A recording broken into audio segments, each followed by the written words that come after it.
नमस्कार। घर बनाना कितना आसान है या कितना मुश्किल है आज के दौर में, जब रेत बजरी पत्थर सोने के भाव हों। यही हमारा मुद्दा था सिटीजन माइक में, और आपको हमने कहा था कि आप अपने आप सवाल भेजिए, राय भेजिए, उसके ऊपर हम बात करेंगे। इल्लीगल माइनिंग एक बहुत बड़ा माफिया है। जम्मू कश्मीर में इस समय सरकार की ओर से कोर्ट के आदेश पर जो माइनिंग थी वो बंद की गई थी। कुछ जगहों पर माइनिंग होती है विद परमिशन, लेकिन बहुत से इलाके ऐसे हैं यहां पर माइनिंग करना एक अपराध है। लेकिन काम चल रहा है दिन रात। डंपर, टिप्पर, ट्रैक्टर ट्रालीज, घोड़ा गाड़ी, ऑटो, ठेले भी, तो उसमें काम चल रहा है भाई। तो जो सवाल आए हैं उसके ऊपर हम बात करेंगे। मुद्दा आपसे जुड़ा हुआ था क्योंकि परेशान आप लोग हैं। घर बनाने के लिए जिस रेट पे पहले रेत और पत्थर मिलते थे, आज उससे 6 गुना ज्यादा हो चुके हैं। तो मेरे साथ दीपक हैं। तो दीपक, तो शुरुआत की जाए, क्या क्या कहते हैं लोग।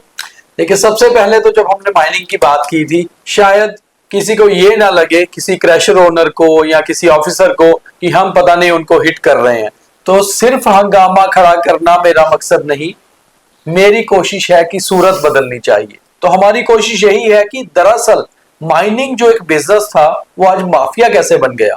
था तो एक बिजनेस और लीगल था, क्योंकि रेत बजरी की जरूरत तो सबको है, और रेत बजरी से ही इमारतें, डेवलपमेंट, घर सब कुछ बनते हैं। मगर ये रेत बजरी माफिया कैसे बन गया? आम आदमी की पहुंच से बाहर हो गया, और जिनकी पहुंच में है उनके तक कोई पहुंच नहीं रहा। तो इसलिए हमने जो गुजारिश की थी अपने सिटीजन माइक में अपने व्यूअर से कि आप भेजिएगा अपने राय, तो बहुत सारी राय आए हैं, और उसमें से जो हमने कुछ सवाल चुने हैं उनके ऊपर बात करते हैं। तो पहला सवाल वहीं से लेते हैं। सादिक खान एक हमारे व्यूअर है, उन्होंने लिखा है, mining is a work business but अब माफिया बन गया।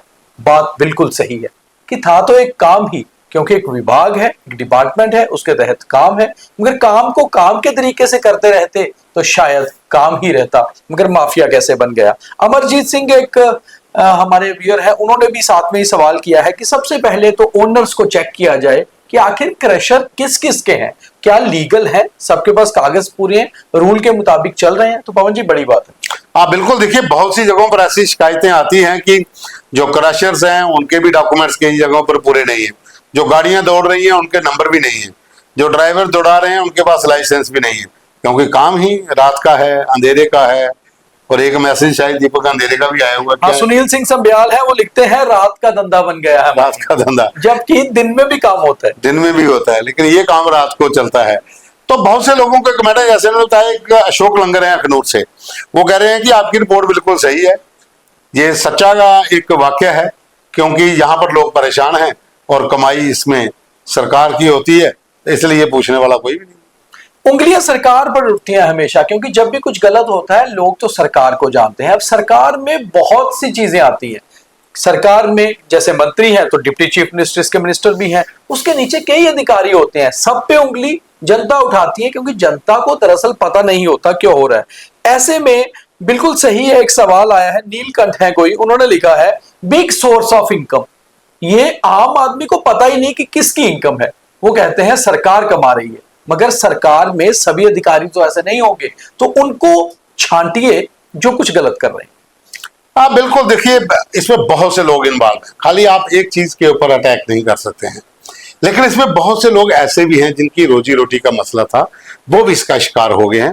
ऐसे कमेंट्स भी हैं कि जो ट्रैक्टर ट्रालीज जब कमल किशोर है एक हमारे व्यूअर, और साथ में एक हमारे और इसमें है प्रभदेव सिंह। ये दो लोगों ने तकरीबन बड़ा अच्छा सवाल उठाया। उन्होंने कहा कि जो गांव के लोग हैं, जहां माइनिंग होती है, मान लीजिए तवी से माइनिंग है, चिनाब से माइनिंग, उस इलाके के लोग जो अनएम्प्लॉयड हैं, युवा हैं, वो लोन लेकर ट्रैक्टर या ट्रॉली डालते हैं। अब ट्रैक्टर या ट्रॉली डालना तो कोई इलीगल काम नहीं है।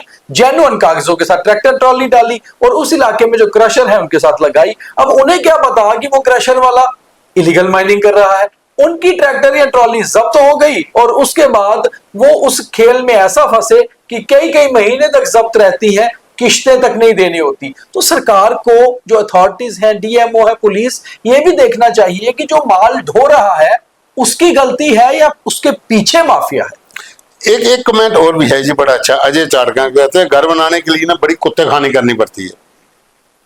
समझ रहे हैं ना आप, कि घर बनाने के लिए बड़ी कुत्ते खानी करनी पड़ती है, क्योंकि हम पहले ही तहसील डिपार्टमेंटों के, रेवेन्यू के या दूसरे वाले पैसे खाकर नहीं रचते, आप तो अब इनको किसने देने हैं। बस जनता परेशान है कि आखिर इसका इलाज है क्या भाई, क्योंकि कोर्ट के आदेश पर आपने बंद कर दी। अब मैसेज ये भी आए हैं कि भाई ओपन कर दो, ताकि दिन में भी चले रात में भी चले, कम से कम लोगों को एक सही रेट के ऊपर सामान तो मिले। लेकिन अमित शर्मा है एक, पवन जी हमारे व्यूअर हैं और लगातार कमेंट भी करते हैं, उन्होंने कहा है कि गवर्नमेंट इन्वॉल्व है। उन्होंने उंगली गवर्नमेंट पे इसलिए उठाई है कि गवर्नमेंट चाहे तो क्या नहीं कर सकती, सरकार चाहे तो आखिर क्या नहीं हो सकता, सरकार की नजरों से कुछ छुप नहीं सकता, और सरकार चाहे तो चीजें दुरुस्त भी हो सकती हैं। तो क्यों सरकार इसको पूरा सीरियसली नहीं लेती? अब बिल्कुल देखिए, सरकार को इसके ऊपर सीरियस होना पड़ेगा, क्योंकि ये आम लोगों से जुड़ा हुआ मुद्दा है और आज का नहीं, बहुत से पहले का ये काम हो चुका है। और अब तो कहानी ये है कि आपके बाढ़ आई, आपको मैं बताता हूँ दीपक जी, जो बाढ़ आई थी उसमें रेता बहकर आया, बिल्कुल वो लोगों की जमीन में चला गया जो तवी के किनारे थे, लेकिन माफिया वाले कहते हैं कि हम उस खेत वाले को नहीं उठाने देंगे। अब उसकी फसल तबाह हो गई, रेता उसके खेत में है, 6-6 फुट 7-7 फुट रेता पड़ा हुआ है। अब वो बेच के बेचारा अपनी फसल जो बर्बाद हुई है वो पैसे पूरे करना चाहता है, लेकिन हंगामा हो गया जी, उसको भरने नहीं दे रहे थे वहां से। फिर काफी हंगामे के बाद डीएमओ पहुंचते हैं, फिर जाके कहा जाता है कि आप ऊपर ऊपर से उठा लीजिए। भाई जिसके अंदर 6-6 7-7 फुट का ढेर लगा हुआ है वो तो अपनी जमीन साफ करेगा पूरी। वहां पर भी ये प्रेशर था, और डीएमओ और पुलिस डिपार्टमेंट इनके ऊपर उंगली जो है वो उठती रहती है। यहाँ पर एक पवन शर्मा है, वो कहते हैं सारे क्रशर बंद करवा दो, इलीगल माइनिंग अपने आप बंद हो जाएगी। ऐसा भी नहीं हो सकता है, क्रशर से बहुत से काम चलते हैं, जो हाईवे के काम चल रहे हैं, बिल्डिंग्स के काम चल रहे हैं। आपने ही घर बनाना है तो आपको भी क्रशर से ही माल चाहिए, बंद करने वाला कोई फार्मूला नहीं है। हाँ, इसके ऊपर चेक होना चाहिए, और साथ में जो लाइसेंस के साथ ट्रैक्टर ट्राली चलती हैं उनको प्राथमिकता मिलनी चाहिए, जो इलीगल तरीके से चलती हैं उनको एक साइड पे कर देना चाहिए। प्रदीप हैप्पी शर्मा है एक हमारे व्यूअर हैं, उन्होंने कमेंट किया है कि डीएमओ की सीधी इन्वॉल्वमेंट होती है, बात भी ठीक है। अगर पुलिस में कुछ होता है तो हम ये कहते हैं कि एसएसपी की नजर में है, एसएचओ की नजर में है, तो ऐसे ही डीएमओ यानी कि डिस्ट्रिक्ट माइनिंग ऑफिसर बहुत जिम्मेवारी वाली पोस्ट है, तो हम उनको आंसरेबल बनाएं, उन्हें पूछें कि आखिर आपके इलाके में इलीगल क्यों हो रहा है, और अगर वो नहीं कर पाए तो एक्शन उसके ऊपर हो और स्ट्रिक्ट एक्शन हो, ताकि डीएमओ एटलीस्ट इस पोजीशन को टाइट करें। एक और कमेंट आया है, ये राम चौधरी हीर हैं, जो कहते हैं कि बहुत से पुलिस वालों ने भी इस धंधे को अपना रखा है और अपने लोगों को एडजस्ट कर रखा है, और आम जनता के बारे में कोई नहीं सोचता। और उनके साथ जगदीश चंद्र राव कहते हैं परमात्मा एक बार फिर कोरोना आए, लोगों को पता चले। देखिए, ये बीमारियां जो है, ये आपदा जो है, ये कहने पे नहीं आती हैं, हो जो पहले हो चुका है वो हो चुका है। इतना तो जरूर है कि लोग त्रस्त हैं, बुरी तरीके से जी रहे हैं, घर बनाने के लिए काफी मशक्कत करनी पड़ रही है, और लोगों के अंदर गुस्सा भी। बिल्कुल ठीक कह रहे हैं। रमन चौधरी है, जो जैसे पवन जी ने पहले कहा कि बहुत सारे लोगों ने, हमने रमन चौधरी जी का कमेंट लिया है कि माइनिंग को ओपन कर दो। बात वो भी बिल्कुल सही कह रहे हैं, दर्द है कि एटलीस्ट किसी ने अगर इतना ही माफिया इसमें घुस गया है तो फिर ओपन कर दो, फिर नदियों के बारे में कौन सोचेगा, फिर वही बाढ़ आएगी, पर्यावरण के साथ छेड़छाड़ तो पहले भी हो रही है, तो अगर आप इस छेड़छाड़ को ओपन कर दोगे, जिसका मन है वो जाए, नहर से, दरिया से रेत निकाले, पत्थर निकाले, क्रशर पे ले जाए, उसकी बजरी बनवाए और घर बनवाए। अगर ऐसा करना है तो फिर ये डिपार्टमेंट ही बंद कर दो। अब आगे मैसेज बना, एक और मैसेज है, ये कहते जिसकी लाठी उसकी भैंस, ठेकेदार मजे में, गरीब जनता खटोखट। बिल्कुल सही कहा कि अल्टीमेटली वही बात है कि जो ठेके लिए हैं जिन्होंने, जिनके पास कॉन्ट्रैक्ट है कि इस इलाके के माइनिंग उनके पास है, क्या वो उस माइनिंग को भी लीगल तरीके से कर पा रहे हैं? लाइसेंस तो उनको लीगल है, मगर वहीं से इलीगल सिस्टम शुरू होता है। और ये भी आ रहा है कि जो डीएमओ है उनकी इन्वॉल्वमेंट होती है, बिना डीएमओ की इन्वॉल्वमेंट के आप माइनिंग नहीं कर सकते, ऐसा भी नहीं है। सारे डीएमओ पर आप उंगली नहीं उठा सकते हैं। हमने बहुत से डीएमओ देखे हैं जिन्होंने बहुत सी गाड़ियां पकड़ी हैं, थानों के बाहर रोड के ऊपर डंपर लगे थे, ट्रैक्टर लगे थे, गाड़ियां लगी हुई थी जो जब्त की गई थी, लेकिन पॉलिटिकल प्रेशर बहुत ज्यादा होता है, तो ये अधिकारी खुलकर भी काम नहीं कर सकते।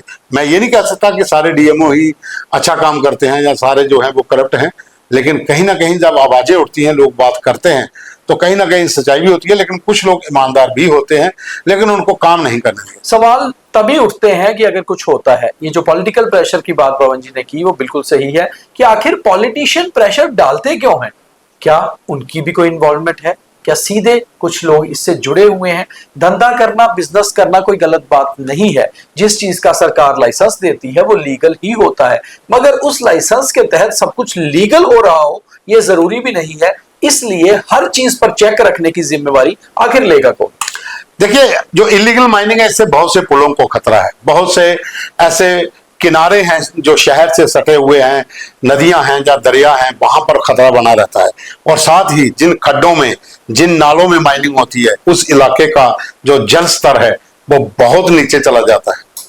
लेकिन जो करने वाले हैं उनको शायद पता होने के बावजूद भी वो अपना धंधा चला रहे हैं। उनको ये नहीं पता कि जिस इलाके में, जैसे दरिया चिनाब के साथ साथ एक नंबर सूबे के पास माइनिंग हुई थी, उसके बाद जो पानी नीचे आया था कितने गांव को तबाह करके गया।